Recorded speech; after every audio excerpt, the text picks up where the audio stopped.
டிஃப்ரெண்ட்டான one pot rice வேணும்னா ருசியான கர்நாடகா ஸ்டைல் புளியோதரை ட்ரை பண்ணி பாருங்கள். ஃப்ரெஷ்ஷாக நம்ம ஸ்பைசஸ்லாம் வறுத்து அரைச்சிக்கலாம். அப்போ தான் ருசியாக இருக்கும் நம்ம புளியோதரை. 2 ஸ்பூன் வெந்தயம், 4 ஸ்பூன் ஜீரகம், 15 காஷ்மீரி மிளகாய், 15 குண்டூர் மிளகாய், 4 ஸ்பூன் எள்ளு, வெள்ளை எள்ளு, கருப்பு எள்ளு எது வேணாலும் எடுத்துக்கலாம். நல்லா வறுத்து பொடி பண்ணி எடுத்துக்கோங்க. இது கூடவே 1 கப்பு அளவுக்கு துருவன கொப்பரை தேங்காவும் சேர்த்து ஒரே ஒரு சுத்து அரைச்சி இந்த மாதிரி பவுடராக ரெடி பண்ணி எடுத்துக்கோங்க.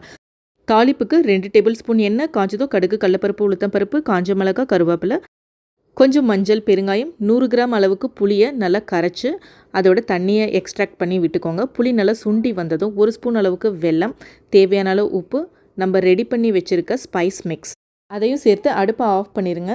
சுட சுட சாதத்தையும் பொரிச்ச வேர்க்கடலையும் போட்டு மிக்ஸ் பண்ணால் ருசியான கர்நாடகா ஸ்டைல் புளியோதரை ரெடி.